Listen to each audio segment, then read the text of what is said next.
We're so glad you've joined us today for ADHD Across the Lifespan, Evolving Needs and Novel Treatments.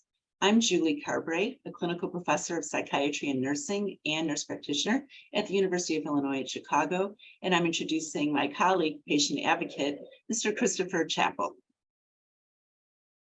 Here's our faculty disclosures. And this program is provided by HMP Education, which is an HMP global company and supported by an independent educational grant from Novin Pharmaceuticals.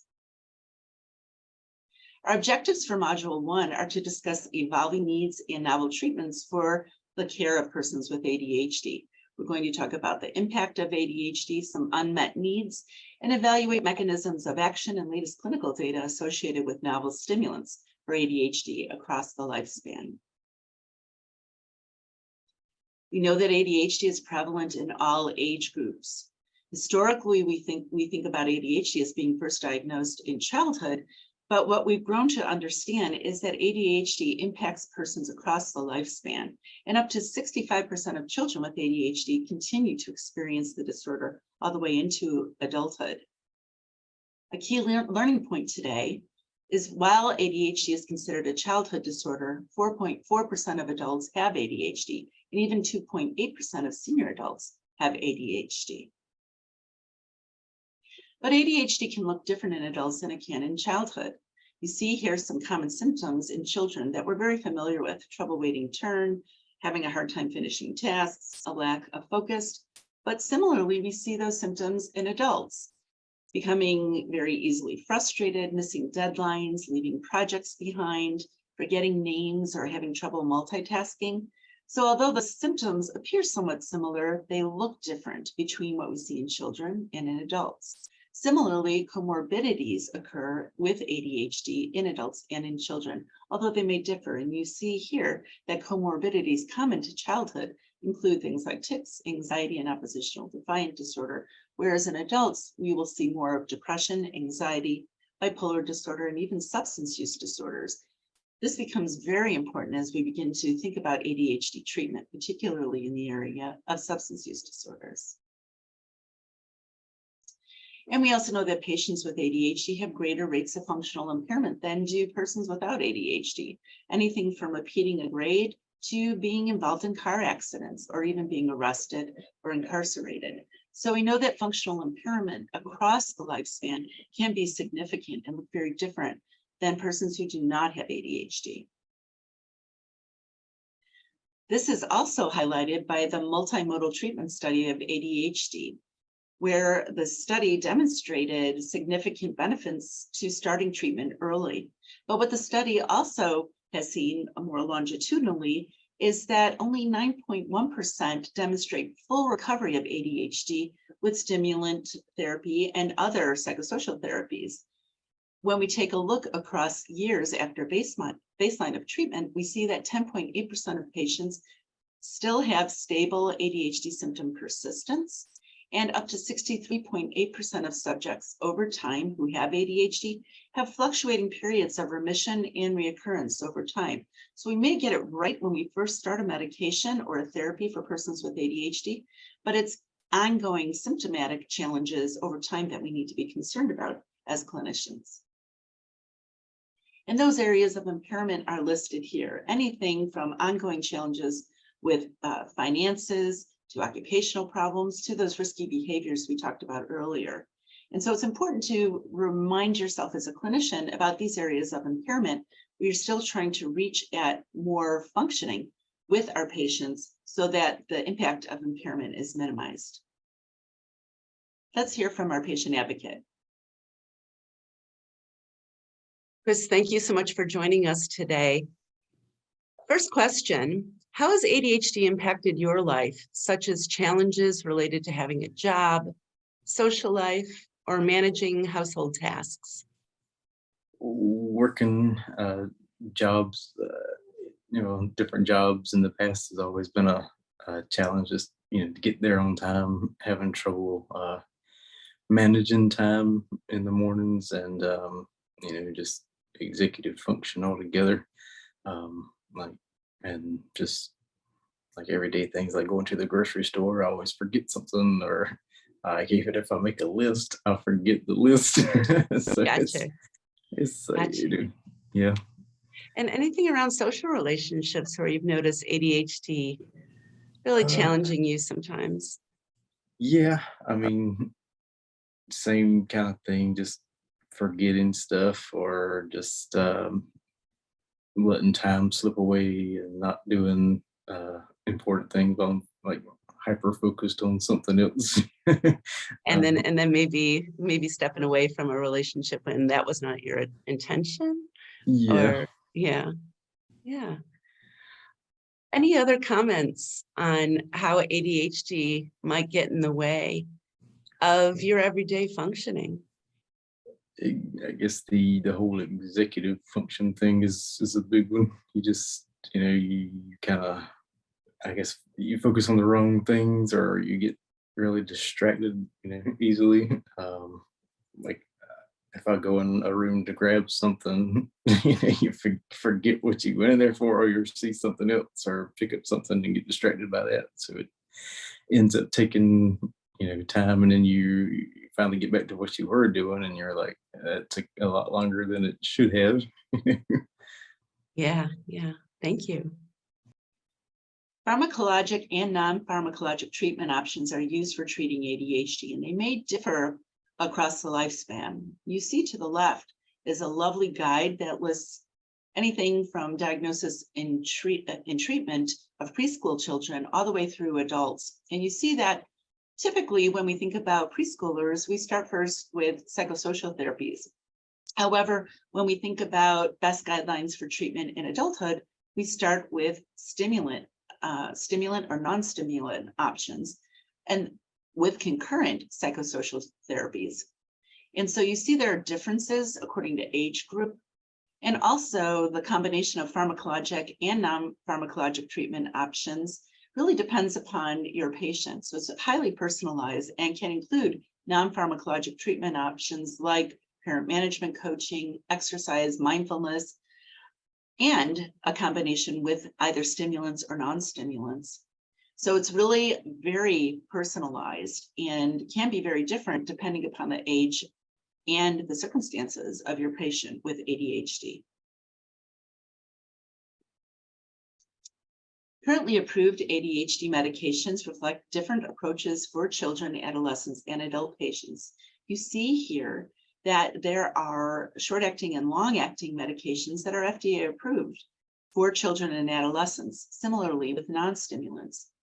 But in adult populations, we do not have FDA approval for short-acting medications that are stimulant-based.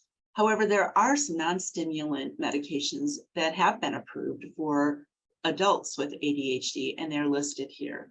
So you see that FDA approval can be different across the lifespan for the agents that we use to commonly treat ADHD. An important point here are there are no FDA-approved short-acting agents for use with adults with ADHD. So let's talk about treatment options across the lifespan for patients with ADHD. We know that stimulants act via multiple mechanisms of action. Methylphenidates are believed to act by inhibiting catecholamine reuptake. And it's a likely mechanism that provides more dopamine and norepinephrine within the synapse. Similarly, the mechanism of action of amphetamines is believed to have a role through the VMAT neurotransmitter vesicles, or the vesicular monoamine transporters that are believed to be involved in, again, increasing both dopamine and norepinephrine within the non-vesicular neurotransmitter system. There are over 31 preparations of methylphenidate and amphetamine agents for use with ADHD. There's some nice guidelines here that include delivery mechanism and formulation of the preparations, their generic names, approved ages, recommended doses, the onset of the medication when it starts to kick in, duration, and then comments about varied preparations. Similarly, you have a table here for amphetamine preparations. And these guidelines can really help clinicians to determine whether short-acting, long-acting A longer delay to onset or a longer duration or shorter duration might best tailor to the needs of your patient. Let's talk a little bit about data on emergent stimulant treatment in ADHD. A major innovation has arrived in our field, which is combining delayed release with extended release mechanisms of medication delivery. This is a very different release of medication, so it's ingested at night, but starts to really have benefits early in the morning and extend through the day. This is data from a 6-week open label titration of the immediate and delayed release combination medication. And using the SCAMP score for improvement, you see that as early as somewhere taking the medication in the evening at 8 p.m., you'll see results separating from placebo as early as a little bit after 8 in the morning, and then medication efficacy moving forward close to almost 6 p.m. And so this combination medication gives you some early morning advantage along with extension into later in the day. So a key learning point is that delayed release with extended release treatments provide optimal care throughout the day for children and adults diagnosed with ADHD. However, some unmet needs remain. First is a prodrug dexmethylphenidate. We didn't have that yet. And flexible duration medications, or a single medication that can last as long or short as needed. And then also because of that concurrent comorbidity with substance use, we also want to pay attention to stimulants that may have decreased abuse potential as well.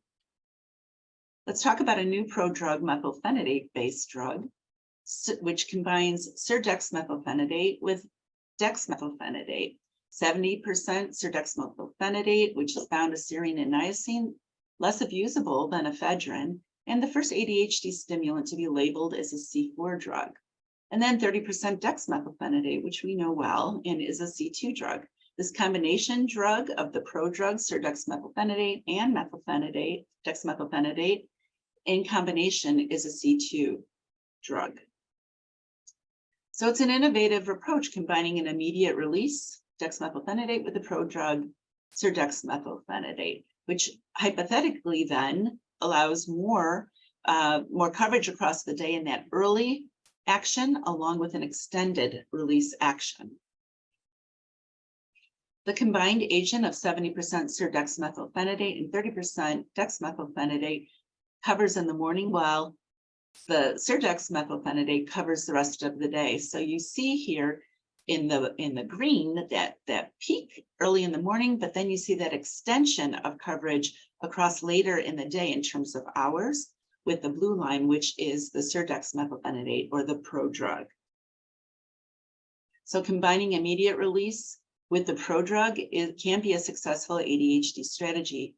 You see here a pivotal trial that was a multi-center dose-optimized, double-blind, randomized, placebo-controlled parallel group laboratory classroom study using the SCAMP. That as early as a little bit before an hour, you begin to see separation from placebo with serdexmethylphenidate, dexmethylphenidate, and then extension all the way across to even more than 12 hours. So you see that separation from placebo because of this combined immediate release and extended release drug. In terms of adverse events in the 70-30 serdexmethylphenidate, dexmethylphenidate combination medication, you see side effects that were reported at around 5%, are typical of what you typically see in stimulant medications, decreased appetite, maybe some insomnia or anxiety, and increased blood pressure or tachycardia.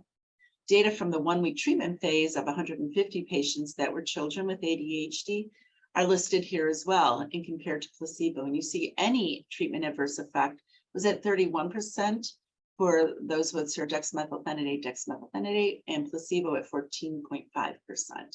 And you will see, again, similar adverse effects that you see with other stimulant agents. So Module 1 take-homes include ADHD is most often treated with stimulants across the lifespan. Varied approaches can be used across children, adolescents, college-age adults, and adults needing treatment for ADHD. There's a role for non-stimulants and need for more personalized options of coverage.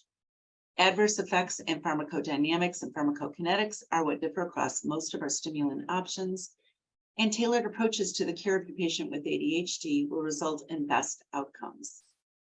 We thank you for joining us for Module 1 on our treatment of ADHD and hope you'll stay tuned for Module 2.